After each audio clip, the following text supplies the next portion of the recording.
ओम श्री गणेशाय नमः। गजाननं भूतगणाधिसेवितं कपित्थजम्बूफलचारुभक्षणम् उमांशुतं शोकविनाशकारिकं नमामि विघ्नेश्वरपादपङ्कजं वर्णानामृतसंहारं रसानां छन्दसामपि मङ्गलानां च करितारु वन्दे वाणी विनायको वक्रतुंड महाकाय सूर्यकोटि संप्रभ निर्विघ्न कुरु मे देव सर्वकार्येषु सर्वदा। हे गौरी पुत्र गणेश, आपको सत सत सत प्रणाम। हे भक्तगणों,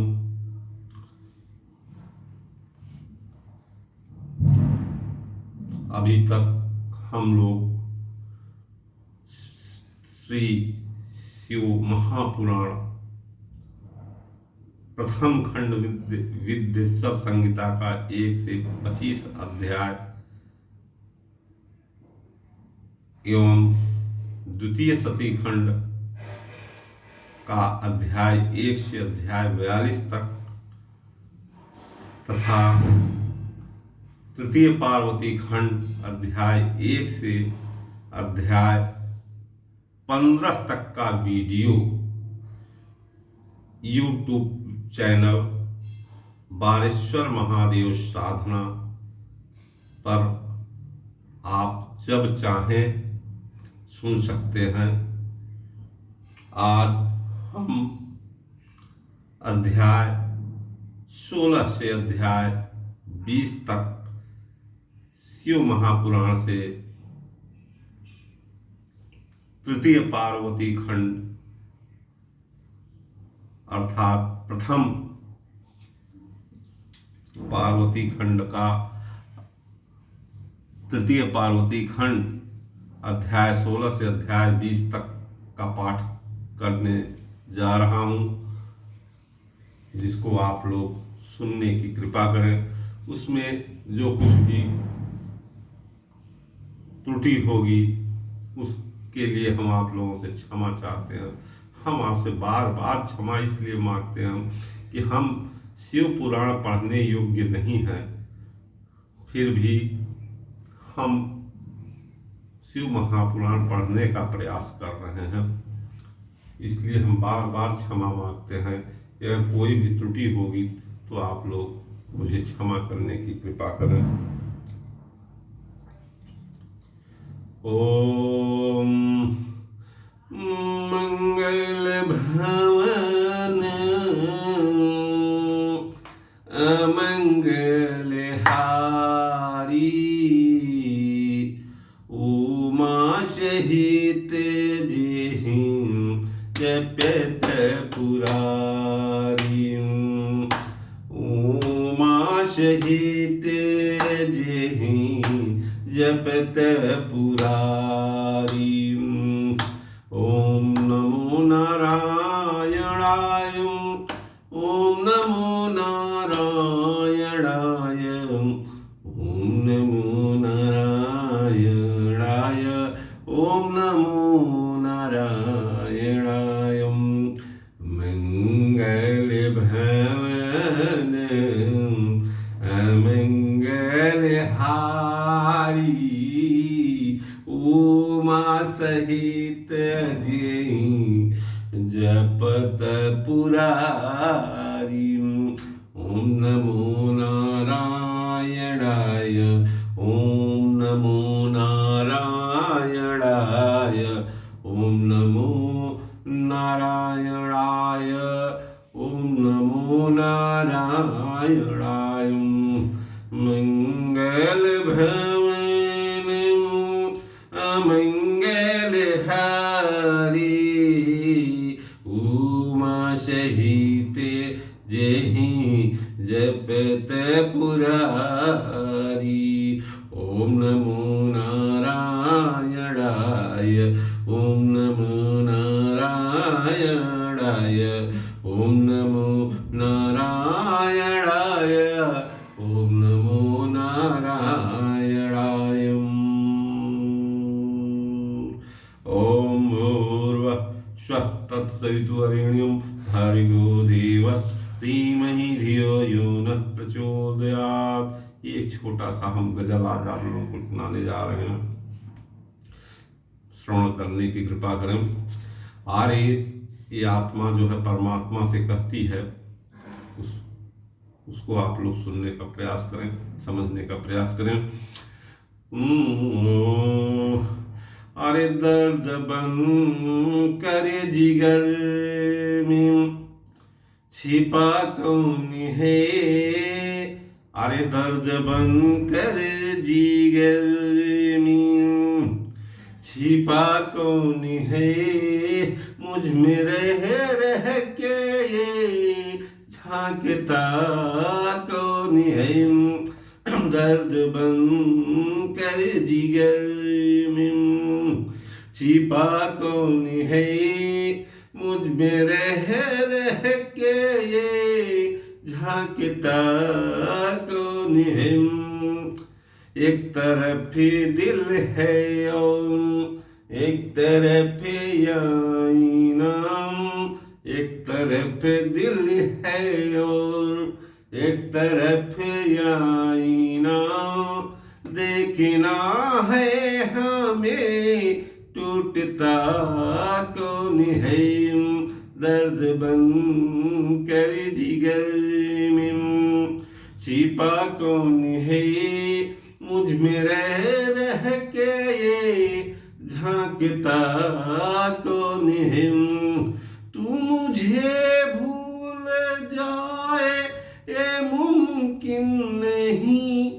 तू मुझे भूल जाए ये मुमकिन नहीं। तुझको मेरी तरह चाहता कौन है। दर्द बन कर जिगर में छिपा कौन है। मुझ में रह के ये झांकता कौन है। दर्द बन कर जिगर में छिपा कौन है। मुझ में रह के ये झांकता कौन है। ओम नमः शिवाय, ओम नमः शिवम, ओम नमः शिवाय, ओम नमः शिवाय, ओम नमः शिवाय, ओम नमः शिवाय, ओम नमः शिवाय, ओम नमः शिवाय। ओम भाई राम बाबा जय हो। ओम बोलो जय भोलेनाथ, जय भोलेनाथ। ओम नमः पार्वती पते हर हर महादेव। ओम नमः पार्वती पते हर हर महादेव। जय बालेश्वर महादेव, जय बालेश्वर महादेव। शरणागत कछुजे तजहि, शरणागत कछुजे तजहि। निज नहीं ते अनुमान, ते नर पावर पाप में तिन्हि विलोक हम। हे प्रभु हम आपकी शरण में हैं। 16वां अध्याय में है तारकासुर के वध के लिए देवताओं का ब्राह्मणों से परामर्श, ब्रह्मा जी से परामर्श, तारकासुर के वध के लिए देवताओं का ब्रह्मा जी से परामर्श। सभी देवता गण तारकासुर के अत्याचार से भयभीत होकर ब्रह्मलोक को ब्रह्मा जी के पास जाते हैं, उनसे अनुनय विनय करते हैं, उनके विचारों को सुनते हैं कि हम लोग क्या करें। अध्याय 16 में उसी का विवरण है। ब्रह्मा जी बोले, हे नारद, जब सब देवताओं ने आकर मेरी स्तुति की तो मैं यथार्थ और हृदय को प्रिय लगने वाली उस देव स्तुति को सुनकर प्रसन्न हो बोला, हे देवताओं, तुम्हारा स्वागत है, कहो तुम किस लिए आए हो। तब तारकासुर से भयभीत देवताओं ने अपना वह सब दुख कहा जिससे वह त्रैलोक्य को पीड़ित कर रहा था। मैंने कहा, हे देवताओं, तारकासुर तो मेरे ही वचनों से बढ़ा है, मैं उसे कैसे मारूं। जिससे जो बढ़े उसी को उसका नाश होना उचित नहीं है। तुम्हारे इस कार्य को भगवान शंकर ही कर सकते हैं, परंतु वह भी बिना प्रेरणा दिए नहीं कर सकते। यदि उनसे उत्पन्न पुत्र चाहे तो वह मार सकता है, अन्य नहीं। परंतु उनका ऐसा पुत्र है कौन जिसके लिए कहें, हाँ, इसका एक उपाय है जिसे हम सबको करना चाहिए। दक्ष की पुत्री सती, जिसने अपना शरीर त्याग दिया था, वही अब हिमांचल के सकाम से मेनका के गर्भ से उत्पन्न हुई है। उस कन्या को तुम जानते ही हो। यदि शिव जी उसको ग्रहण कर लेवें तो यत्न कर तुम लोग यह कार्य करा दो। फिर उसी से ऊर्ध्व रेता शिव जी द्वारा एक महाबलशाली पुत्र उत्पन्न कराकर अपना यह कार्य साधन करो। तब तक मैं उस दैत्य के स्थान पर जाकर उसको इस बुरे हट से निवृत्त करता हूँ। आप लोग अपने स्थान को जाइए। हे नारद, देवताओं से ऐसा कहकर मैं तारकासुर के पास गया और उससे पृथ्वी पर जाकर राज्य करने को कहा। वह मेरी बात मान स्वर्ग को छोड़ पृथ्वी पर चला गया और शोणितपुर को अपनी राजधानी बनाया। उधर मेरा वाक्य मानकर देवताओं ने इंद्र से जाकर सत परामर्श किया। इत श्री शिव महापुराण तृतीय पार्वती खंड का 16वां अध्याय समाप्त। ओम नमः शिवाय। 17वां अध्याय। इंद्र द्वारा प्रेषित कामदेव का शिव जी के पास जाना। ब्रह्मा जी बोले, देवताओं से परामर्श कर इंद्र ने रति सहित कामदेव को बुलाकर उसकी बहुत सी प्रशंसा की और तारकासुर से उत्पन्न अपना दुख कहकर सहायता मांगी। उसने कहा, हे महाराज, मैं तो आपका मित्र ही हूँ। मेरे फूलों के यह 5 कोमल बाण, फूलों का 3 प्रकार का धनुष और अमरों से युक्त यह प्रत्यंचा तथा सुंदरी स्त्री ही मेरी सेना है और वसंत मेरा मंत्री है। इस प्रकार मैं 5 बल का देवता हूँ और चंद्रमा जैसा मेरा मित्र है। श्रृंगार ही मेरा सेनापति और हाव भाव ही मेरे सैनिक हैं। मैं अपने सैनिकों सहित बड़ा कोमल हूँ। यह जानकर मुझे जो आज्ञा दीजिए मैं करूँगा। इंद्र ने कहा, ब्रह्मा जी की आज्ञा है। तारकासुर को मारने के लिए शंकर जी से उत्पन्न पुत्र चाहिए। शंकर जी परम तपस्वी हैं, परंतु ये विवाह नहीं करते। फिर उनके पुत्र कहाँ से हो? इसके लिए तुम्हें प्रयत्न करना है। इस समय शंकर जी भगवान गिरिराज हिमालय पर बैठे हुए परम तप में लगे हुए हैं और पार्वती जी उन्हें अपना पति बनाने के लिए उनके पास बैठी हुई उनकी सेवा कर रही हैं।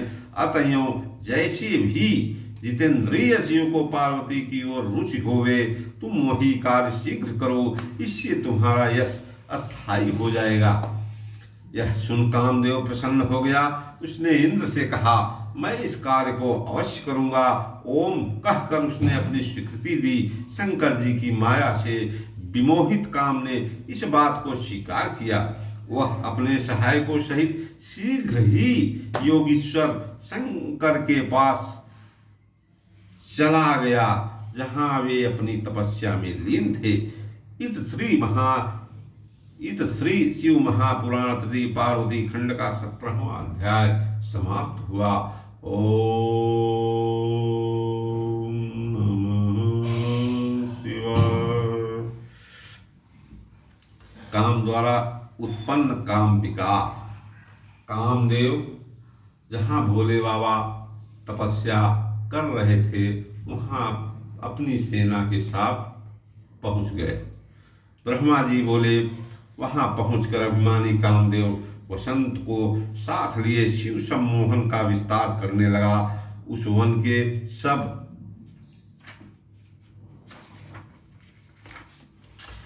वृक्ष फूल गए, आम के बौर प्रकाशित हो गए, अशोक वाटिका खिल गई, कामों दीपक सुगंधित वायु बहने लगी, फूलों पर भौरे डालियां पर बैठी कोकिलाओं का मधुर शब्द होने लगा। इस प्रकार वसंत मुनियों को प्रेरित करने लगा, जिसका काम विस्तार वनवासी मुनियों को भी असह हुआ। अचेतकों को भी काम की इच्छा हुई और सचेतकों की तो बात ही क्या। वसंत का दुसह प्रभाव फैला, सब में काम का उद्दीपन हुआ। तब असमय में भी वसंत का आगमन देख भगवान शंकर को बड़ा आश्चर्य हुआ, परंतु वे पूर्वक अपनी तपस्या में लीन हो गए। तब रति सहित कामदेव आम्र बाण चढ़ाकर शिव के वाम भाग में जा बैठा। शंकर भी अपने गणों सहित शिव जी के समीप स्थित हुआ। मनोज होते हुए भी कामदेव शिव जी के बाहर भी उनका कोई छिद्र देखने के लिए खड़ा रहा, परंतु उनमें ऐसा कोई भी दोष न पाया जिससे वह उनमें प्रवेश करता। इससे वह बहुत भयभीत हो गया और सामने से हट भी न सका। इसी समय पार्वती जी बहुत से फल लेकर शंकर जी की पूजा करने आई। उनके रूप सौंदर्य का वर्णन नहीं हो सकता, मानव सौंदर्य से परे की बात है। सैकड़ों वर्षों में भी कोई उनके सौंदर्य को नहीं कह सकता। पार्वती जी के पहुंचते ही शंकर जी ने क्षण भर के लिए अपना ध्यान त्याग दिया और एक क्षण के लिए वहां स्थित हो गए। इस छिद्र को पाकर कामदेव ने उन पर अपने बाण चला दिया, उन्हें प्रसन्न करना आरंभ किया। कई बाण छोड़े, उनकी सुगंधित भी शंकर जी को लगी। उस समय पार्वती जी उनकी पूजा कर रही थी और जब पूजन कर उन्होंने उनका दर्शन किया तो शंकर जी ने भी उनकी ओर देखा। तब स्त्री स्वभाव से अथवा लज्जा से उन्होंने अपने अंगों को संकुचित कर लिया। उन्हें संकुचित होते देख शिव जी उनकी रूप रचना की प्रशंसा करने लगे। उन्होंने प्रत्यक्ष कहा कि सृष्टि का लालित मानव विधाता ने इसी में एकत्र कर इसका निर्माण किया है। इसमें संदेह नहीं कि यह सर्वांग सुंदरी है। ओह, इस अद्भुत रूप वाली पार्वती को धन्यवाद है कि जिसके समान त्रैलोक्य में कोई भी सुंदर नारी नहीं है। यह तो मुनियों के भी मन को मोहित करने वाली और महान सुख को बढ़ाने वाली है। ऐसा वर्णन कर शंकर जी ने ज्यों ही वस्त्रों के भीतर हाथ चलाया त्यों ही पार्वती जी स्त्री स्वभाव से लज्जित हो दूर जा खड़ी हुई। फिर बार बार वहीं से शंकर जी पर कटाक्ष करने लगी। वे कुछ मुस्कुराती हुई उनके सिकुड़ों अंगों पर भी दृष्टिपात करती। तब पार्वती जी की ऐसी चेष्टा देख शंकर जी मोहित हो गए। उन्होंने कहा, जब इसके दर्शन से ही महान आनंद होता है तब आलिंगन से सुख की सीमा नहीं होगी। इस प्रकार उन्होंने भी पार्वती जी की एक पूजा की, परंतु ज्यों ही उन्हें चेतना आई वे अपने पर पश्चाताप करने लगे। उन्होंने कहा, क्या मुझ ईश्वर को भी काम विकृत हो करेगा? यदि मुझ ईश्वर ने ही किसी के अंग का स्पर्श कर लिया तो अन्य असमर्थ पुरुष क्या नहीं करेंगे? ऐसा कह वह वैराग्य को प्राप्त हो पार्वती जी के पर्यंग आसादन से विरत हो गए। सर्वात्मा परेश कहीं पतित नहीं हो सकते। इस श्री शिव महापुराण तृतीय पार्वती खंड का 18वां अध्याय समाप्त। ओम नमः शिवाय। शंकर जी द्वारा काम का नाश। नारद जी बोले, हे विधे, इसके पश्चात क्या हुआ, उस पापनाशक कथा को कहिए। ब्रह्मा जी बोले। तब महायोगी शंकर जी को अपनी धीरता में विघ्न पड़ा देख बड़ा आश्चर्य हुआ। उन्होंने कहा, दूसरे की स्त्री देख मेरा मन क्यों बिगड़ा, किस कुकर्मी ने मेरा मन बिगाड़ा। ऐसे विचार से सशंकित हो वे इधर उधर देखने लगे। उन्होंने देखा कि मेरे वाम भाग में काम स्थित है। इससे परमात्मा को बड़ा क्रोध आया। फिर उन्होंने देखा कि कामदेव प्रत्यक्ष भी धनुष बाण चढ़ाए अंतरिक्ष में स्थित है। वह शंकर जी पर अपने अमोघ अस्त्र छोड़ रहा है, परंतु शिव जी के क्रोध से शांत हो गया है। शांत होते ही उन्हें देख कामदेव डर गया और जब मृत्युंजय को सामने देखा तो और भी कांपने लगा। वह इंद्रादि देवताओं का स्मरण करने लगा। इंद्रादिक आकर महादेव जी को नमस्कार कर उनकी स्तुति करने लगे। उसी समय महादेव जी के तीसरे नेत्र से जो क्रोधाग्नि फूटी वह आकाश में उड़कर पृथ्वी पर गिर पड़ी, जिससे चारों ओर ज्वाला फैल गई और तब तक वह भस्म कर दिया गया। काम के मर जाने पर देवता रोने लगे। पार्वती जी का शरीर भय से श्वेत हो गया। वे चित्त में खेदित हुई, सखियों सहित अपने घर चली आईं। रति मूर्छित हो पृथ्वी पर गिर पड़ी।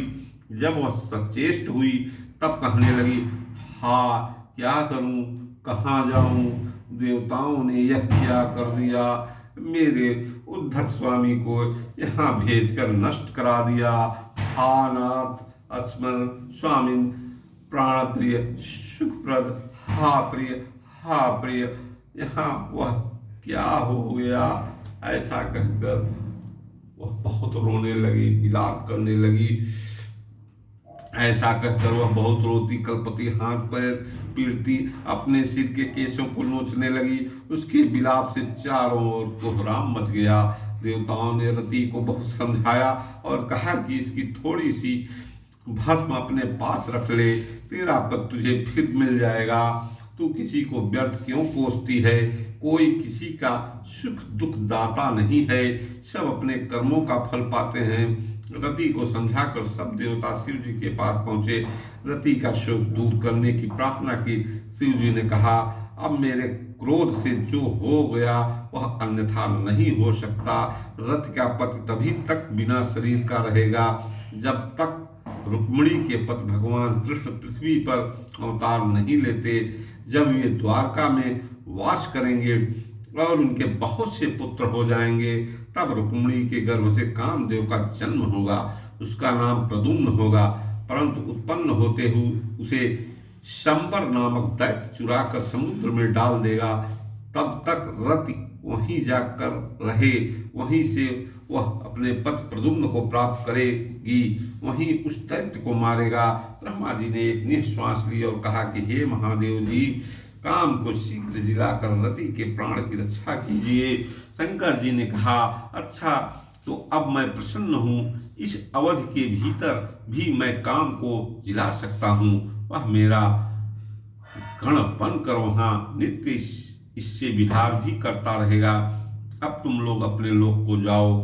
देवताओं से ऐसा कहते हुए शिव जी अंतर्ध्यान हो गए। रति संपर दैत्य के नगर को चली गई। देवता भी अपने लोक को गए। इस श्री शिव महापुराण तथा पार्वती खंड का 19वां अध्याय समाप्त हुआ। ओम नमः शिवाय। 20वां अध्याय बड़ वानर की कथा। नारद जी बोले, हे ब्रह्मा, शिव जी की नेत्र से उत्पन्न अग्नि कहाँ गई? शिव जी के उस चरित्र को मुझे सुनाइए। ब्रह्मा जी बोले, शिव जी ने तीसरे नेत्र की अग्नि से कामदेव को भस्म कर दिया। सारे संसार में हाहाकार मच गया। सब देवता और ऋषि मेरी शरण में आए। उस दुख को सुनाया और कहा कि निष्प्रयोजन ही वह अग्नि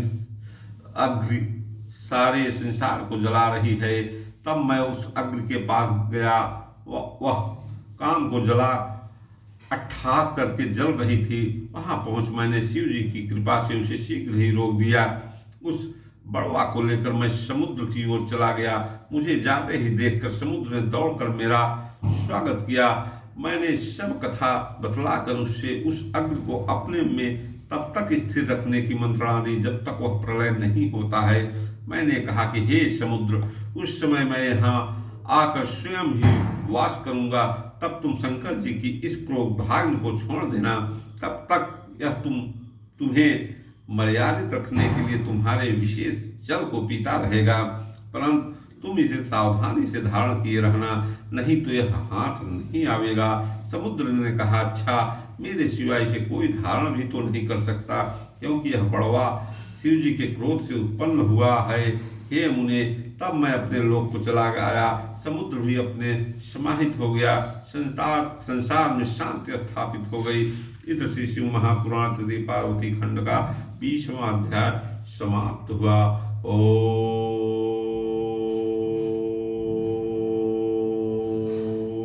नमः शिवाय। आरती। ओम नमः शिवाय, ओम नमः शिवाय, ओम नमः शिवाय, ओम नमः शिवाय, ओम नमः शिवाय, ओम नमः शिवाय, ओम नमः शिवाय, ओम नमः शिवाय, ओम नमः शिवाय, ओम नमः शिवाय, ओम नमः शिवाय, ओम नमः शिवाय, ओम नमः शिवाय, ओम नमः शिवाय, ओम ओम कर्पूरगौरं करुणावतारं संसारसारं भुजगेन्द्रहारं सदा वसन्तं हृदयारविन्दे भवं भवानी सहितं नमामि। त्वमेव माता जगता, त्वमेव बन्धुस्सखा, त्वमेव विद्या द्रविडं, त्वमेव सर्वं मम देवदेव नागेन्द्राय त्रिलोचनाय विष्णुमकराय महेश्वराय नित्याय शुद्धाय दिगंबराय तस्मै नकाराय नमः शिवाय। आरती कीजिए श्री शिव महापुराण की, आरती कीजिए श्री शिव महापुराण की। गणेश कार्तिक अशोक सुंदरी संग विराजे, आदिशक्ति शिष्य गंग विराजे। आरती कीजिए श्री शिव महापुराण की, आरती कीजिए श्री शिव महापुराण की। ओम नमः शिवाय, नमः शिवाय, ओम नमः शिवाय।